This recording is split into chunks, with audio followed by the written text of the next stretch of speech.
their androgen receptor density is so great that they hyper respond to that small amount. And that's why they grow so well.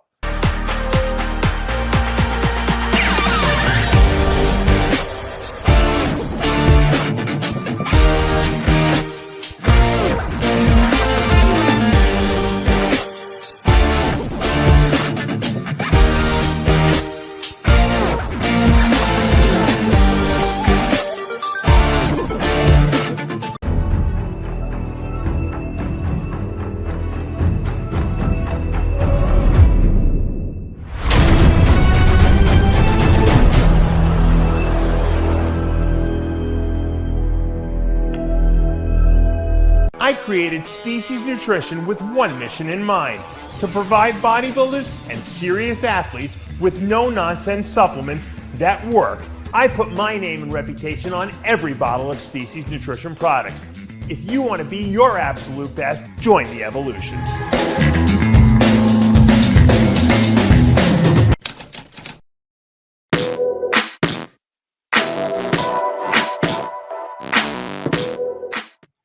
RX Television, RXMuscle.com. This is Ask Dave, your 30-minute question and answer show with Dave Palumbo. Whatever's in your mind, bodybuilding or non-bodybuilding, it is all on the table. Diet, training, supplementation. Obviously, things now starting to heat up with the IFBB Pro schedule. Big announcement this upcoming Friday as the Arnold Classic will announce the lineup. So obviously a lot of speculation as far as who's going to be there, who's going to be in the open class. I guess the rumors right now is that, and I don't know, Dave, where you heard this from, because we had gotten word from Hadi Rambod that Hadi was not going to compete at the Arnold Classic. Oh, they changed? Oh, okay. Well, yeah, I don't know, but the rumor just continues to float around. From what we know, Samson Dowda will be competing. Andrew Jack right now is confirmed for the Arnold UK. I'm not sure if he is confirmed. No, he's not doing the Arnold USA. I know that. Chris is here. Oh, and then I don't know why Hadi wouldn't do the Arnold, to be honest with you, because it's a lot of money. $300,000 is a lot of money. I mean, how many opportunities do you have to make $300,000 in your life? Bodybuilding is not like basketball or baseball. It's not like you're going to sign a $50 million a year contract. So $300,000 is a lot of money. I mean, you can buy a house with that. I mean, easily. And Hadi, Dave, just put it into economics, and when we can convert the U.S. dollar to it's probably worth way more there. Iranian, currency is. You can imagine the lump sum of cash that is. But nonetheless, so obviously a lot of reasons for excitement for that, and that will get the juices flowing. And then once I guess the lineup drops, we'll do a reaction video to that and have some debate discussion. And then you remember last year there was the initial lineup announcement, but then eventually you started to get some more names, and eventually the big one, the big addition of Nick Walker. So we'll see how it all plays out, but nonetheless, should be exciting to see that in a couple of days. Yeah. Let's go to the first two questions on the show from the Dave Palumbo Experience. That first question, your thoughts on cool sculpting. Does it work? In your opinion, is it worth it? I have a very good friend, obviously, Dr. Blau, who's the gynecomastia #1 guy in the world. Wrote the book on it. He's probably done 10,000 gynecomastia surgeries over his career. Still doing them up in White Plains. If you guys are in the tri-state area, you want to go see the best, Dr. Blau is the guy to do it. And I asked him about, liposuction versus these cool sculpting things that they do now, where they kind of use sound waves, ultrasound to break up the fat, and it supposedly dissolves the fat without having to invasively go inside and do this stuff. And you know what? He told me nothing beats the old put the wand in there and suck the fat out. And he said, if you're a good surgeon and you can artistically sculpt that area, sucking out the fat in a very evenly distributed way and symmetrical way, that's the best results, because you can actually see what you're taking out. When you do these cool sculpting things, you don't really know how much fat you're going to actually destroy and how much is going to be removed. Is it going to be even?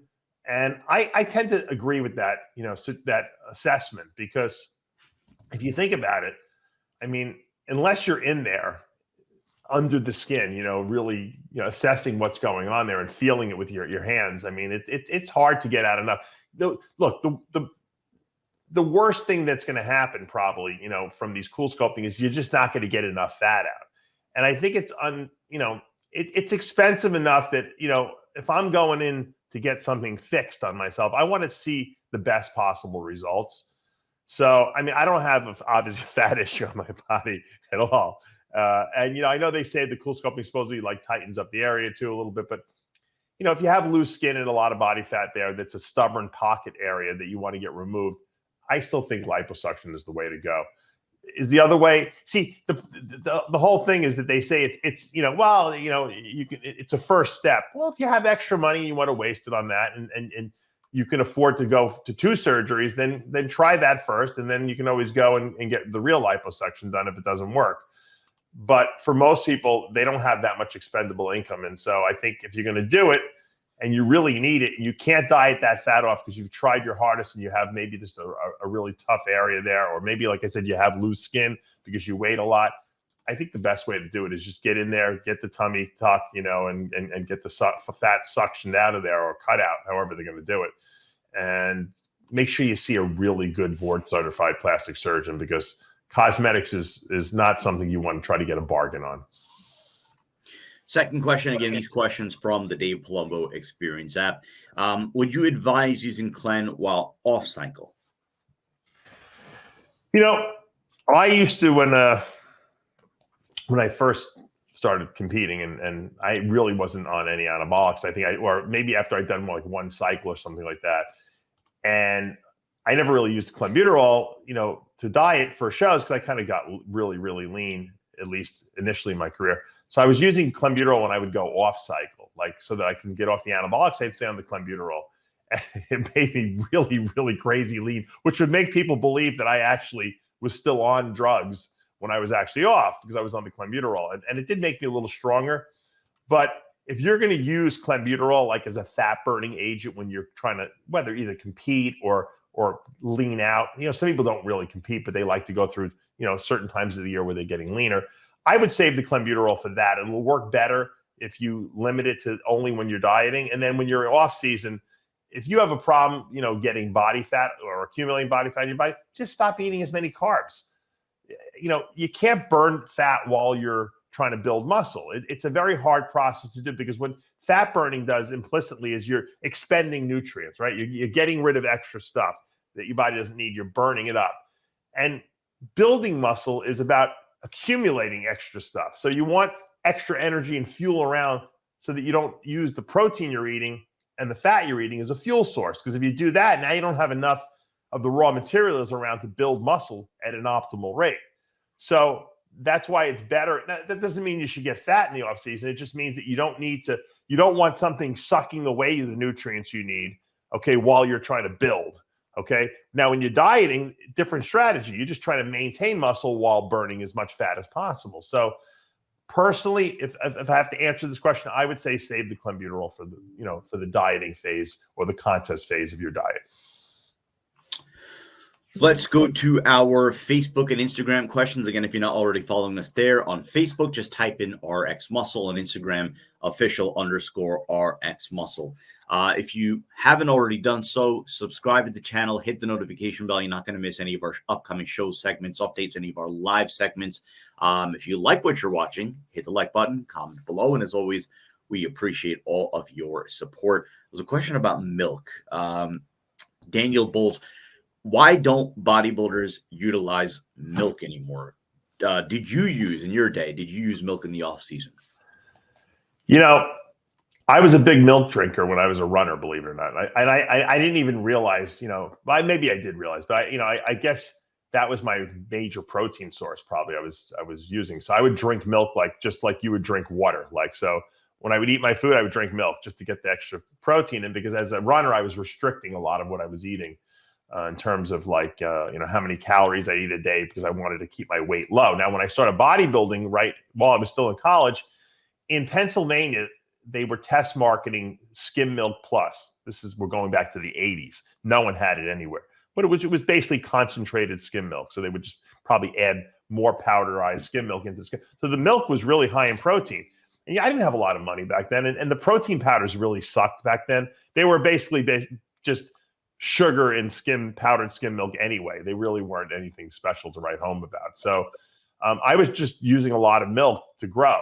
At that time, I was not I probably was a little lactose intolerant and just didn't, and was in denial of it because my stomach would get really bloated from drinking a lot of milk, but I was assimilating it, I guess, because I was definitely responding to it. I don't think in today's marketplace where we have such good whey isolates on the market. I mean, we're so lucky. We have protein that has the lactose removed from it, because I don't care how lactose or tolerant you are, meaning that you can digest lactose. Everyone is a little bit lactose intolerant, meaning that this enzyme system in the body is what's called an induced enzyme system. So you drink milk or you expose your body to lactose, and then your body starts producing lactase enzyme, assuming that you can, okay? Assuming that your body has the ability to do that. But it doesn't have a great ability. Even the people who can digest milk are not great milk digesters, meaning that there's a limit on how much lactase enzyme your body will produce. So if you're guzzling a lot of milk or eating a lot of dairy, invariably some of that is going to be fermented and it's not going to be digested properly, which means it's going to be malabsorbed. So while a little bit of milk in the diet probably is not a bad thing, I would not be, personally, I wouldn't drink any milk, even if I was able to digest lactose, because it just doesn't pay unless you're super poor and you have no extra money where you can buy some whey isolate. But if I'm considering my body, a Ferrari or a Lamborghini, and I need to put the best fuel possible into my body to make sure that I build muscle at optimal rates, the highest possible rates, I'm going to put the best ingredients into my body. That means I'm going to use a whey isolate. Once I discovered whey protein, because I always loved cereal, when I was bulking up, I would love cereal, but I couldn't drink it because the milk would destroy me. But I would put like vanilla whey isolate, or at the time, probably it was a blend, I think, when I was using it in the 90s. And I would mix it with water, and I'd make my own milk out of it. And I'd put cereal right into the whey isolate and water. And to me, it tasted exactly the same. I loved it. Matter of fact, I would use it right up when I was competing in 03, 02. That's when they had the whey isolates finally were really good around them. I would do it up to the day before the show, and it wouldn't bother my stomach, assuming I used a good quality whey isolate. And that's why when I started Species Nutrition, I made Isolize, because there was the whey isolates were good, but they weren't perfect, meaning that there was still a little lactose in them, because there's different grades of whey isolate. I went to the company, I went to Glanbia, I said, I want your best whey isolate. They're like, no one uses this one. It's because it's a lot more expensive. I said, I don't care. I need to use it. So I made Isolize for myself, which is the highest grade isolate you can get. You can actually, at this point in time, we can extract 28 grams of protein out of a 33 gram serving size. No one does that. That's a huge extraction rate. And basically what's left behind is nothing. The only thing left in the product is just the flavoring system, which is sucralose and ACE K. There's no lactose in there or fillers or anything like that. And so when you use that and you compare it to milk, you'll understand what I'm talking about, because you have to try both separately. And then you'll say, holy mackerel, the whey isolate is assimilated well. I don't get gassy. I don't get bloated. It just sits in my stomach right. And you can use a lot of it during the day. And, for bodybuilders that are eating an enormous caloric load every day, it's nice to be able to do a shake every other meal, because if I'm eating 8 times a day, and I can do 4 shakes a day, and I can do 4 meals, that's a lot more doable, and it's a lot more affordable too, than having to eat 8 times a day of food. And that's just the reality of it. So whey isolate has become something that is a convenience, but it's also a performance food, because you assimilate it so well, and you just don't assimilate milk that well. Let's go to Andrew Apuzzo. How important is it to have carbs after a workout? I have type 2 diabetes, so I try to avoid carbs as much as possible. Carbohydrates, and I've said this a million times, but it's worth reiterating. There's no such thing as a carbohydrate. There's no such thing as an essential carbohydrate. They're just not essential to the diet. If you never ate another carbohydrate ever again, if they disappeared from Earth, you would be a healthy, maybe healthier individual, and there would be no negative ramifications of it. Your body can change amino acids, protein into carbs. So if it needs carbs, your body can make it itself, essentially. And there's just no such thing as an essential carbohydrate. Now, does that mean that we shouldn't eat any? No, because carbs are a convenience for the body. The body likes to use carbs as a fuel source when doing high intensity activities, or the brain likes to use carbs when we're thinking. So if you give your body a certain threshold amount of carbohydrates, which is what your body would require to fuel itself throughout the day, and nothing extra, then you'll never get fat from eating carbs. The trick is to figure out how much your body requires per day.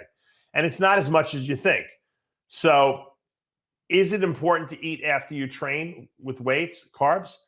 I think it is when you're trying to gain muscle, because when you're in the gym, you're depleting muscle glycogen and liver glycogen, which is the storage form of carbohydrates. So I like to top off what you're missing, because if the glycogen stores in the muscle are maximally full, the muscles are going to feel full. You're going to get a better pump in the gym. You're going to get a better contraction. You're going to have plenty of fuel, obviously, to fuel yourself. But more so, you're going to get that volumization effect from the carbohydrates. If you start eating more carbohydrates per day, because people tell you that's how you get big, then your body needs, what happens is your body stores the extra carbohydrates as fat. And that's what we don't want. So you got to find the sweet spot of how much you need per day, okay, to fill the glycogen stores, but not go past that. Now, post-workout, it seems as though the body can assimilate carbs a lot better, because what happens is there's receptors on the cells that enable the cells to absorb glucose, carbs, without the need for insulin. Only after you train. So if you do some sort of an activity, a physically demanding activity, the cells produce these special receptors that allow glucose into the cell without insulin being required. So you're not going to release huge amounts of insulin after you train, because you don't need it. Which means that if there's not a huge amount of insulin around, most of those carbohydrates that you eat, 99.99% of them, are going into the muscle or the liver. They're not getting stored as fat because there's not enough insulin around to do that. So if you're going to eat carbs, that's probably your best time to eat it, right after you exercise. And usually what I recommend that people do is, especially we're talking about off-season scenario of growth, whey isolate is very easily digested and absorbed. A high molecular weight carbohydrate like a waxy maize, a high molecular weight amylopectin, those are also really readily absorbed. I mean, let's face it, sugar is pretty easily absorbed too, but a lot of people get bloated in the stomach from sugar and they don't like the way they feel. So these high molecular weight carbohydrates that are out there now, like my Carbolized product from Species Nutrition, for instance, they're just easy. So you take, 35 to 50 grams of that, you mix it with, 35 to 55 grams of whey isolate literally, you can put it in a cup of water and mix it around and just gulp it down right after you train. Sometimes I have my guys throw, 5 grams of creatine monohydrate in there, and you're good to go. No fats in that post-workout shake, because you want the stuff absorbed quickly. And I'm talking 10, 15 minutes. That stuff's in your muscles already, because there's no digestion required for that. And so, yes, I like to do that in the off-season post-workout. I think carbs are important. Do you need 100 or 200 grams post-workout? Nah, no one does, because there's no way that you're exhausting that many carbohydrates in the gym. You're probably burning through 35, 40 grams of carbs in the gym. And that's the reality of the situation. Unless you're a cyclist and you're outside for 3 hours on your bike, you're not burning that much you're not burning that many carbohydrates. And that's just the reality. But if you adhere to the simple common sense science that I just kind of explained to you in 2 minutes, I think you'll get good results. Pre-contest, when you're dieting, you don't need to do that, okay? Because if you do that, you are spiking insulin in the body, and that could throw off the fat burning, machinery. Some people can do it. Most of my clients that I work with, that if I keep a post-workout shaking, it seems to sabotage some weight loss. So I just don't do it in the pre-contest season. I save it for the off season. Let's go to Ivan Banyan. A lot of people test their growth hormone by testing their blood levels after the injection. I know it's not the most accurate method, but it's much cheaper than the testing kit. Can you tell us if there's any general guidelines how to do this as accurately as possible? How long after the injection should we test the blood, and what levels of GH and IGF-1 should we expect if the stuff is real? It's a very inaccurate way to determine if the growth hormone that you're using is real, because I know people that have real growth hormone and they test their IGF, because you're not really testing GH levels, you're testing your IGF-1 levels 2 to 3 hours after the injection is the ideal amount of time. And theoretically, your IGF-1 levels should go up. Okay. How much? Impossible to know. There's no like, well, if you take 4 IUs of GH, it's going to raise it this much. That's not how it works, because everyone's body releases releases IGF-1 in response to a growth hormone injection differently. Okay. And at different times of the day. If you're worried about your GH being real, you spend the $100 on the kits that I sell on DavePalumbo.com, Bill Llewellyn's Roy test, GH testing kits, the somatropin ones, and you test it. Okay, you're spending thousands of dollars on GH. Okay, what's $100? To know the stuff that you're using is good. And once you know it's good, you can buy that stuff, and then you don't have to worry about it anymore.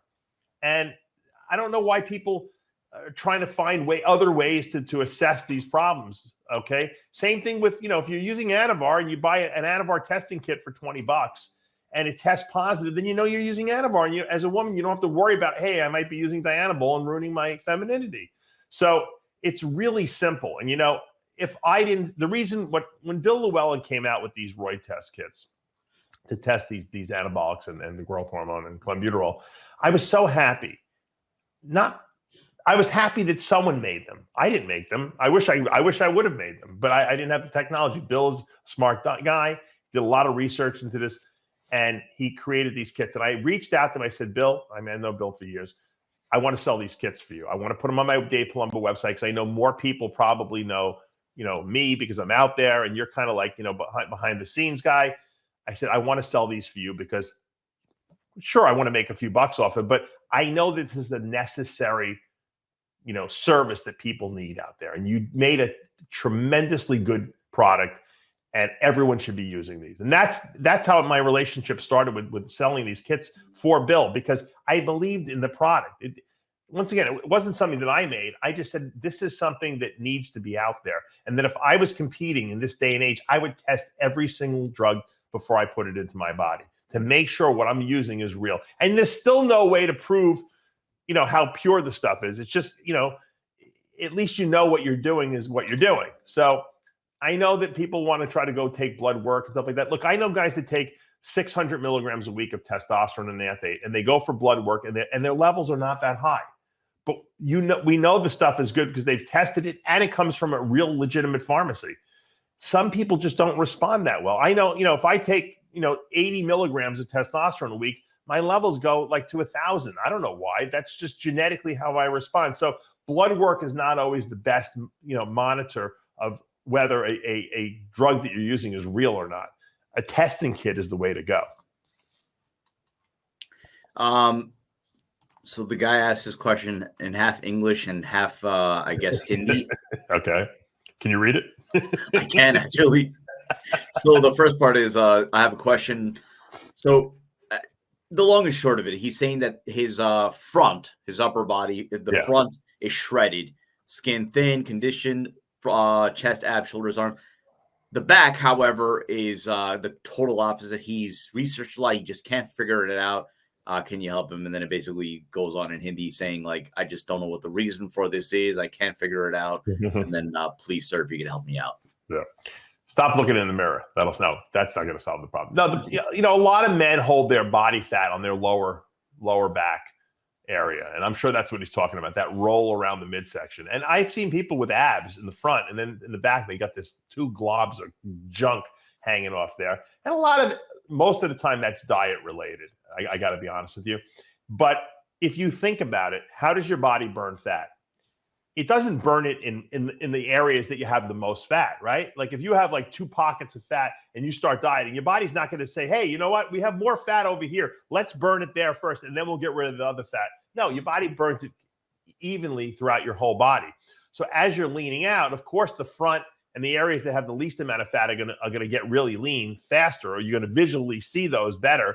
And then you're going to say, what's going on back here? Well, you lost just as much fat back there as you lost on the front. You just don't realize it because you had more there to begin with. So the key is lose all, keep dieting, even though your front is shredded. Get rid of that lower body fat. It's going to probably require a lot more suffering than you're willing to do. But once you lose that fat back there, and then you start regaining or going on some sort of a maintenance or gaining phase, you're never going to put all that fat back in that one pocketed area again, unless you stop working out and eating like crap. You'll add it back evenly over your body. So the first diet is always the hardest, getting rid of the trouble areas. Once you get rid of the trouble areas, they don't usually come back as trouble areas again, assuming that you eat right, you keep training hard, you're taking nutritional supplements, and you don't fall off the wagon. I only see people regress back to what they were because they just give up. Oh, I haven't been to the gym in a year. I've been eating like crap. Of course, you're gonna. That's your weakness. That's your weak area. Of course, you're gonna put all your fat back there first. But if you're adding it back slowly because you're eating, and you're training still, it's never going to be like it went there before. And I've seen that with a lot of people who I've done transformations with. They were super heavy, maybe a woman after giving birth, a guy who just never, ever was in shape his whole life.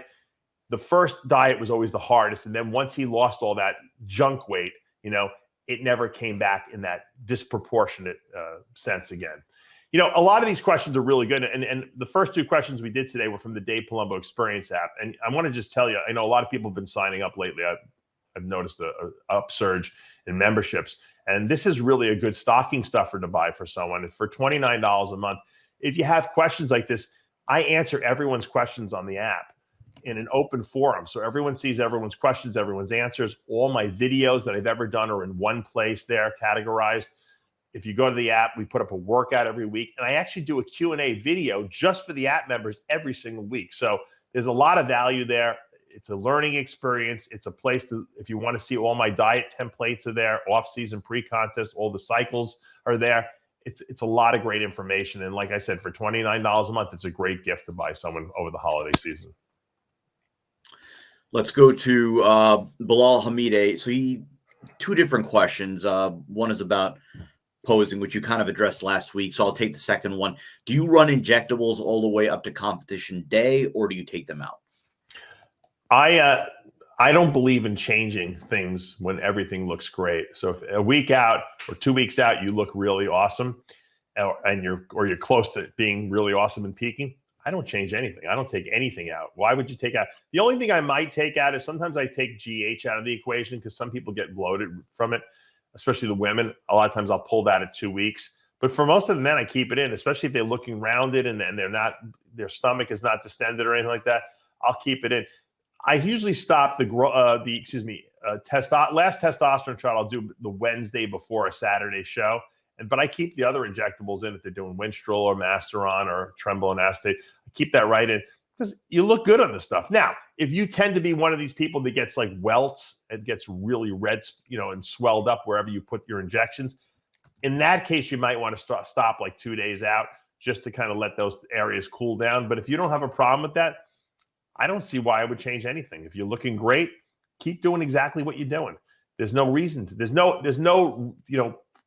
There's no science behind taking those drugs out, other than you might not hold as much water. But you know what? Most people, they take a couple halves of diazides, they get rid of the water anyway. So and they're not drinking usually 18 hours before the show. So there's really no reason to be holding excessive amounts of fluid. If you are, you're probably doing something wrong because most people in the best shape of their life just don't hold a lot of fluid. It's the fat cells that hold the fluid. So I don't know why anyone would get super bloated unless they were going on an airplane. But once again, that's what diuretics are for. Let's go to NY Bigger. You recently said that adding any compound to test, regardless of dosage, automatically makes it a cycle due to the synergy of the two compounds. If you were already on TRT prior to adding a second compound, would returning to your TRT only dosage be equivalent to taking a break from a cycle? It's a slippery question, and I'll tell you why. Because everyone wants it. I go on HRT, maybe whatever your dose is. Let's say you're taking 100 milligrams a week of testosterone, right? You feel really good. You gain some weight, and then you decide, you know what? I'd like to do some DECA too because my joints are kind of hurting me. I'm going to do a little cycle. So now you're doing maybe you bump your testosterone to 200 milligrams per week. You figure, well, that's still kind of HRT. And then you add 200 milligrams of DECA in. Now that's a pretty mild cycle, obviously. I would still call that a cycle because you're putting two compounds together. and you're going to see definitely some muscle building that wasn't happening just when you're on HRT. Now, there's no toxicity at this point to anything because you're using 2 long-acting injectables. You're using very small amounts. Let's say you do 18 weeks of that. And then you say, you know what, I'm going to stop the DECA because, I've been doing 18 weeks. I don't want to be on cycle anymore. I'm going to go back to my 100 milligrams per week of testosterone. Okay. Now, you never were toxified to begin with. So there's really not anything detoxification wise that's warranted here. So staying on the 100 milligrams of testosterone a week is certainly not going to put any strain on your body, and you'll be fine. However, if you're one of these people that say, you know what, I had such good results on this 200 and 200, I might want to do a bigger cycle next time because I want to compete. Okay. And I like the way I'm feeling. I'm keeping it healthy. My blood markers are good. At that point, you might want to come off everything. Why? Because you want to reset the receptors. And I know there's people out there that say, these TikToker idiots that are saying that, the research shows that, your androgen receptors don't downregulate. I'm like, that's BS. And I'll tell you how I know it's BS because when women take anabolics, they could take 10 milligrams of Anavar and they respond as if a man was taking like 600 milligrams of testosterone a week. And you know why they respond so well? Because they have such small amounts of testosterone in their system naturally. We're talking 10 milligrams, the equivalent. If you look at men's, range is 250 to 850 on blood work. Women's is like, 10, okay? Because they produce their testosterone from the DHEA that their adrenal glands produce, and they convert a little bit of that testosterone. So their bodies have such sensitive androgen receptors because they have so little that their body has to be able to respond to that small amount that they have, right? Now, if a woman now puts a male hormone into their body, even the weakest male hormone, Anavar, which I just gave the example of, their androgen receptor density is so great that they hyper respond to that small amount. And that's why they grow so well. If you put women now on like a man cycle, there are people out there who do that. There are women out there who do it stupidly, but they do it. They get huge really quickly until their bodies obviously level off. But they respond crazy, crazy fast because their androgen receptors are so sensitive. Why are their androgen receptors so sensitive? Because they have so little testosterone in their body naturally. So we're tricking the body by going off cycle and stopping your anabolics, okay? And your HRT for that matter, if you're going to continue to cycle. You're resensitizing your androgen receptors. Because what happens is the body says, holy mackerel, how come we're not responding to any testosterone? The body doesn't realize that there's none around. So it starts increasing androgen receptor density. More receptors, because nothing's happening. There's no testosterone around it. Maybe we don't have enough receptors. And if you do that for 4 to 6 weeks after you stop a cycle, 4 to 8 week time period, you're going to maximize your androgen receptor density again. And then when you go back, even just to HRT, your body's going to respond again. So it's not a toxicity thing, okay? It's an androgen sensitivity thing that you can trick your body into increasing its sensitivity by reducing. And that's why I tell people, don't worry if you're too low. Oh, at 4 weeks you were 100. How that's terrible. Well, you're not going to lose any muscle in 4 weeks, but you are going to get some seriously good androgen receptivity in 4 weeks of being at 100 every day. And that's the reality of the situation. Let's go to Ryan. Differences between Esiclene and nolotil in terms of the look and effect they have on the muscle body itself. I assume he means the old real Esiclene that was a water-based drug known as formobolin. Formobolin was one of these drugs that caused like a localized inflammation wherever you injected it. Worked really well for guys who had really nice shaped biceps and triceps. So if you took someone like, Flex Wheeler loved that drug. He always talked about it. If you take Flex, who has these beautifully shaped biceps and triceps, and you put, Esiclene into there, they would just become a bigger version of what he already had. You put that into someone who doesn't have great arm genetics, who thinks they're going to get 2 inches on their arms, never worked well for those people. It just kind of blurred stuff out. It just didn't look good. If you don't have a big bulbous muscle there and you put like a water-based irritant into that muscle, it just looks like a blob of shit. I'm telling you, it doesn't look better. Never really worked that well for me. I tried it back in the day, and I just never saw results from it. Now, nolotil, however you pronounce that, the correct way, is a similar. It's an inflammatory insider, and it's temporary, and it kind of works pretty much the same way as Esiclene did. I've never used it personally, but I know guys that did use it. And once again, the guys who seem to have the best shaped arms prior to using it seem to get the best results out of it. For guys that don't have that genetically blessed, beautiful looking, round muscle belly that you would inject into, the oil-based site injection oils are way better, or just regular gear, which is oil-based, into the area. Because what the oil does is it kind of builds up the muscle a little bit. So you might not have as much roundness. Now you put that oil in there, it actually reshapes the muscle and kind of brings it out a little bit more. And you start getting a fuller, rounder look to that muscle. Those, fat-based, injectables work better. Chris Clark was the original guy who invented it. It was called Pump and Pose, synthesized with 2 S's.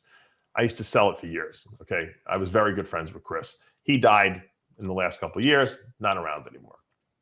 Then Steve DeLuca had a version called Painless Pumps, which was really good too. And his didn't even hurt. I don't know. He put something in there that it wasn't an anesthetic. It was just like an electrolyte mix that kind of counteracted the dehydration effect of putting the oil into the area. And his worked really well too. And then he died recently. And so those 2 products were the best ones on the market. I couldn't even recommend another one because I don't think any of the other products out there are comparable. But you could still inject your regular gear into the muscle. But the oil-based injectables tend to help people who genetically don't have a great muscle look good. Whereas the water-based ones work pretty much only on guys that have good genetic shape to their muscles and decent size to begin with. And that's just my experience. And remember, the water-based doesn't last very long. It's only like a day. Whereas the oil-based will stay in there for days, maybe even a few weeks.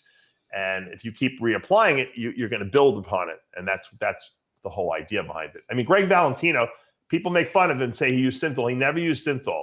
He injected a lot of test-propionate and equipoise into his muscles.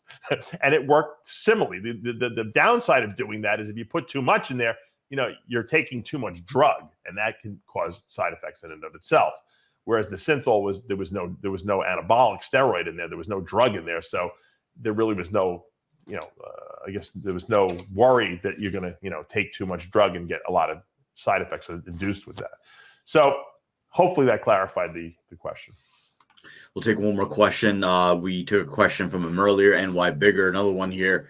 While I know that fat content is a huge factor, how much of vascularity is based on genetics? You are obviously extremely vascular. Were you always like that as a young adult? Also, did your vascularity change over the years of bodybuilding? For example, many of your veins are like garden hoses. Is that a result of pressure over many years?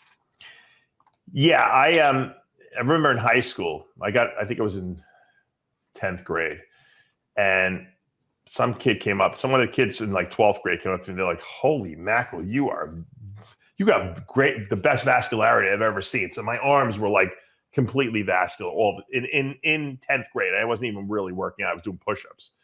And he said, if you ever get big, they would be freaky looking. And I never thought, of course, that planted the thought in my head. So now I wanted to, add some muscle to see how it looked. And I noticed as I got bigger, over the years, and especially into my bodybuilding years where I was really, focused on getting huge, the bigger I got, the veins got bigger too. So the capacity of the veins grew with the muscles. So the muscles got bigger, the veins got thicker, as I've gotten older, they're still pretty good, but they start getting a little, sometimes some of the veins lose their integrity, and they'll get a little squiggly looking, here and there. Luckily for me, I don't have that many. I don't have a lot of that. I don't have a lot of like varicose veins like some people do. My veins are pretty good still, but theoretically that could happen.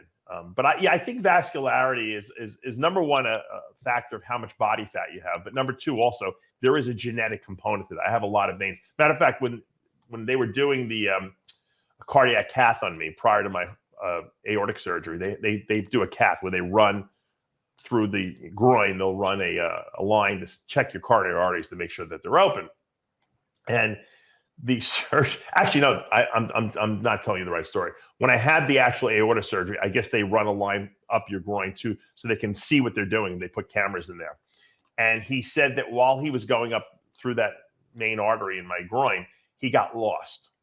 I said, what do you mean you got lost? He goes, we got lost. We didn't know where we were, because everyone has, a certain, set of veins that's just the way the anatomy of the human being is. But bodybuilders develop what we call collateral circulation, meaning that we put such a demand for oxygen on our bodies that we grow new blood vessels, actually.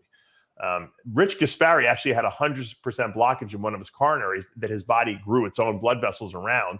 And that's why he never had a problem with it for years. And then he had another blockage that they actually found. But I diverse for a second. So I have so many blood vessels in my body that he actually couldn't find the main vessel to get up to my heart. He was getting sidetracked because that's how much vascularity I have. So there's definitely a genetic component, which is then induced by training itself, which puts an oxygen demand on the body. And maybe a lot of that also was, I was a runner too. So running also induces angiogenesis, which is the production of new blood vessels, to provide extra circulation to the body, which is good because then your muscles are hyperoxygenated. So yes, there's a genetic component, but there's also an induced component from training. And the more you train, the better your vascularity will get. Some people, Joe, just have a lot of subcutaneous fat. Their skin is thicker, so you don't see it as much. But when they get into contest shape and their body fat levels get really low, you'll start seeing that vascularity more. But how much you have is definitely a genetic thing too. That's going to do for this episode of Ask Dave. Right now on the channel, all new episodes of Heavy Muscle Radio, of After Hours. We also have a snippet from the 90-minute sit-down interview, exclusive sit-down interview that we had with Phil Heath and Ronnie Coleman, a 90-minute that we're going to release as a, what's the word, premiere, as a premiere. So it's going to be a live gathering kind of a setting, 90-minute episodes. We have a snippet from that interview with Phil Heath. We just flat out asked him, whether he's going to come back. Does he want to come back? And what would it take for him to come back? So you'll see what his answer is. Does he leave the door open? Check it out right now on the channel. If you haven't already done so, subscribe below, hit the notification bell. If you like what you're watching, hit the like button, comment below. And as always, we appreciate all of your support. A lot more content to come throughout the course of the week. All new episode of Iron Rage. And when the lineups are announced for the Arnold Classic on Friday, we'll be sure to have a recap or review video. And then, of course, a preview for what may come for the initial lineup and then who we might see added on over the course of the next few weeks. For Dave Palumbo, I'm Sadiq Faruqi. We'll see you next time.